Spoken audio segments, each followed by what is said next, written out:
Capítulo 11. Reminiscencias del pasado. Condujo a toda velocidad hacia Verdiego. En su mente iba reviviendo aquella escena tenebrosa, donde el cuerpo de uno de los niños estaba tirado en el suelo al parecer sin vida. El hecho de estar junto a un hoyo cavado en la tierra recientemente, no ayudaba demasiado a creer que solo estuviese inconsciente. Pero ¿cuál de los dos sería? Se dio cuenta en ese momento que ni siquiera había visto una imagen de esos niños en televisión. Lo tenía todo fotografiado, era imposible que Villanueva no pudiera tenerlo en cuenta. Estaba dirigiéndose hasta el cuartel de la comandancia de Verdiego lo más aprisa que podía. No tenía su teléfono móvil, lo había dejado cargando en casa de la pareja.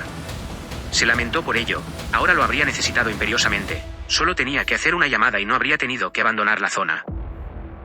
¿Y si lo mataba mientras se dirigía a dar el aviso? No podía pensar en otra cosa, habría hecho bien, o debería haberse enfrentado a Rivas cuerpo a cuerpo. No se lo quitaba de la cabeza mientras seguía apretando el acelerador del Honda.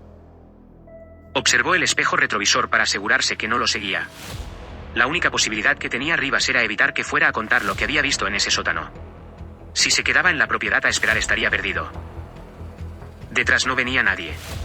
Era extraño, pero igual no vio posible el poder interceptarlo y por consiguiente habría emprendido la huida.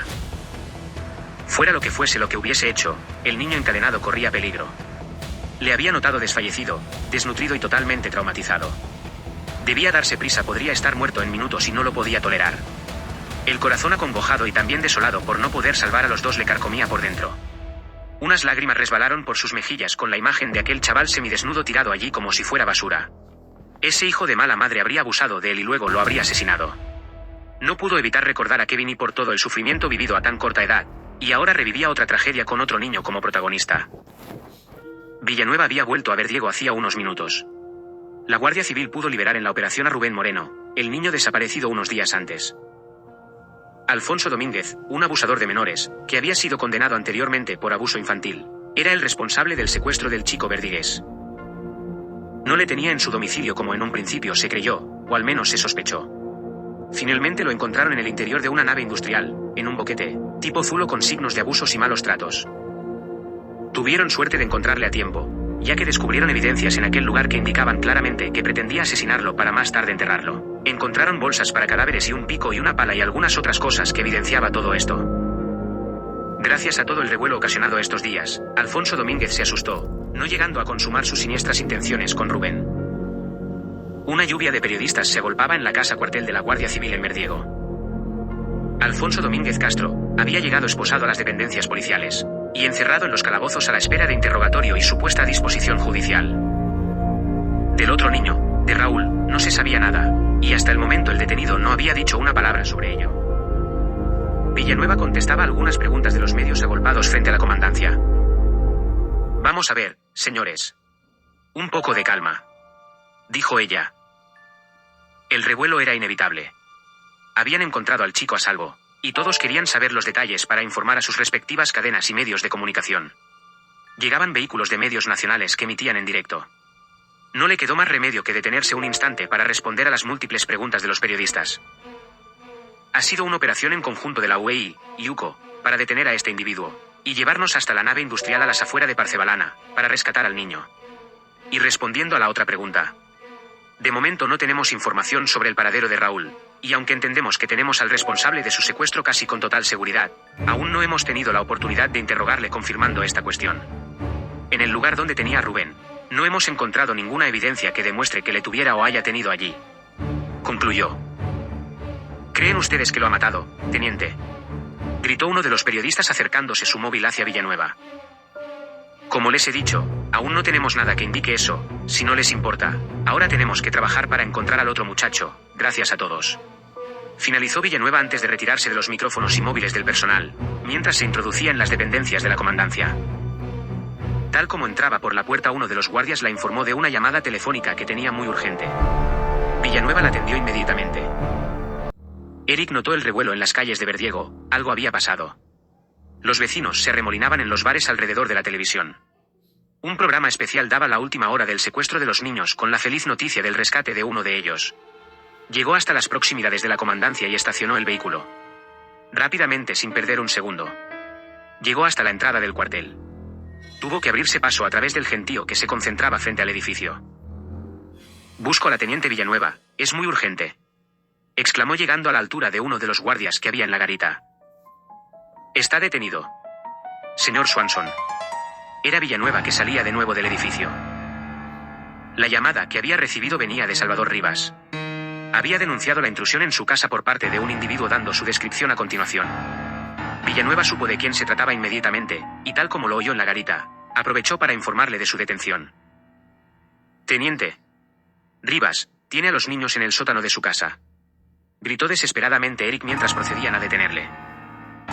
Villanueva hizo oídos sordos al requerimiento del joven. Tráiganlo a la sala de situación, ordenó. Acto seguido lo sentaron en una silla en la habitación donde la unidad UCO trabajaba en el caso. Eric llevaba su cámara inseparable colgada del cuello como siempre. Villanueva se aproximó apostándose junto a él. Le dije que no siguiera con esto, le recriminó. Teniente, por favor, tiene que creerme.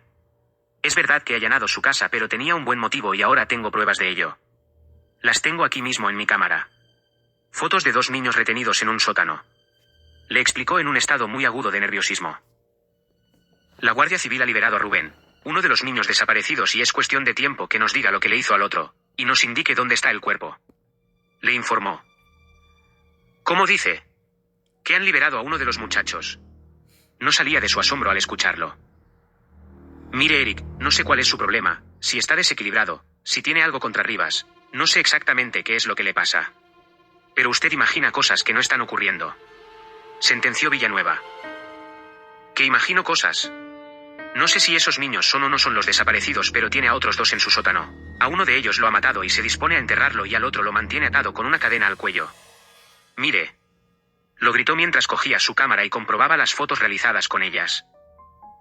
Mire, estas son del salón de su casa, y espere, porque tengo aquí las que tomé en el sótano para que vea que no imagino nada, dijo en el mismo estado de nerviosismo anterior.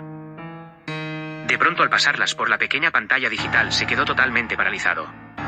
Las fotos del sótano no estaban. En su lugar habían otras pertenecientes a una especie de alacena con estanterías llenas de comida. Parecía un pequeño supermercado particular. ¿Qué significaban esas fotos? ¿Cuándo las había realizado? Lo extraño es que le era familiar, había estado ahí pero no recordaba cómo ni cuándo. Algo parecido como cuando vio a aquel muñeco de niño en la propiedad de Rivas. Sabía que lo había visto, pero sin recordar dónde exactamente. Con esto pasaba igual, ni siquiera recordaba haber tomado fotos de este lugar y mucho menos la intención de ello. Sin embargo, las que sí recordaba haber hecho no estaban en la memoria de su cámara. Villanueva puso en su rostro una expresión de estar viendo a un desequilibrado total. Siento informarle, Eric, que está detenido, y mañana le pasaremos a disposición judicial.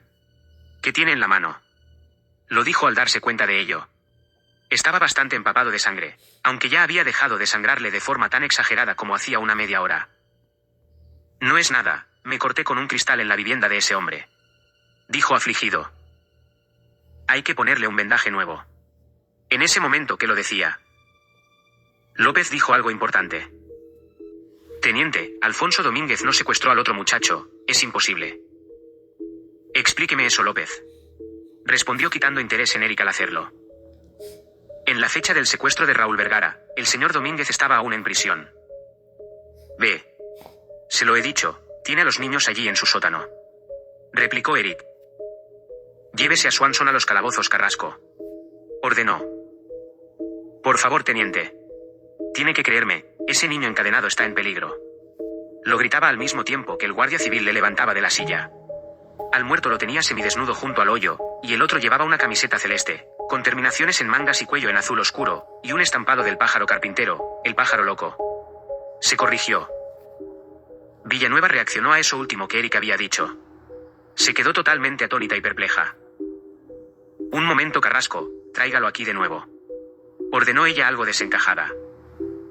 El guardia civil hizo lo propio, llevando a Eric hasta tenerle a varios centímetros de donde estaba ella. En ese mismo instante otro guardia civil entró sin llamar a la sala de situación, y dijo: Disculpe, teniente, debería poner la televisión, están hablando de usted y no creo que le guste demasiado. Ortiz hizo lo propio y en la imagen de la pantalla aparecía una joven Villanueva, siendo entrevistada por un periodista de la cadena nacional. Acababa de sufrir el secuestro de su hijo. Las imágenes estaban fechadas en el año 1997. El presentador del programa iba haciendo comentarios al mismo tiempo. La teniente de la UCO, Clara Villanueva, responsable de la búsqueda de desaparición de los dos niños en Verdiego, Cádiz, fue protagonista en el año 1997 de un hecho parecido, sufriendo la pérdida de su hijo en similares circunstancias. Se da el curioso hecho de que Clara Villanueva ha sido la responsable de dar con uno de los chicos, en una irónica historia finalizada hoy, por la misma persona que lo inició en esa comarca de la Serranía Gaditana. «Hijos de perra», profirió ella totalmente encolerizada. Todos en la sala, incluso el joven, quedaron perplejos ante lo que estaban presenciando. Villanueva se sentó un momento en la silla detrás de su mesa, bajó su cabeza un instante y acto seguido volvió a erguirse para decir: «Es totalmente cierto lo que cuentan. Yo nací en Taonte y tuve un hijo, se llamaba Luis, tenía tan solo 5 años. Un día le llevé al parque y desapareció frente a mí sin que pudiera hacer nada.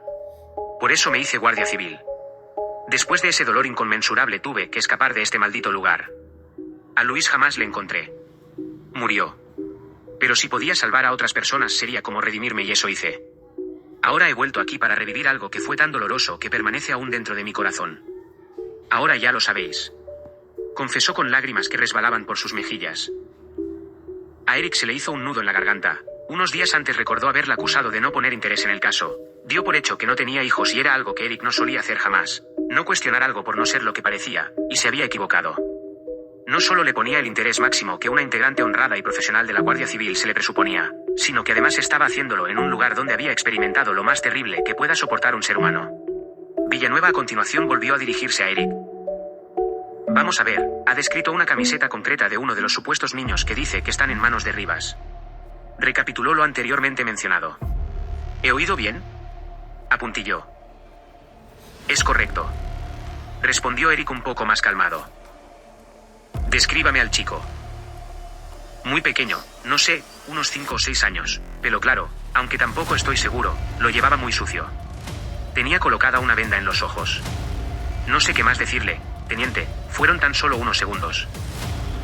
Como era su cabello, a la forma me refiero. Cabello rizado, creo», finalizó el joven. «Carrasco. Pide una orden judicial contra Salvador Rivas», dijo Villanueva al terminar de oír al muchacho. «¿Cómo? ¿En base a qué, teniente?» «Tienes razón, olvida esa orden.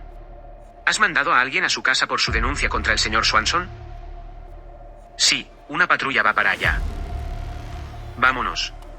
El señor Swanson también se viene», ordenó Villanueva apresurándose a salir inmediatamente en dirección Taonte.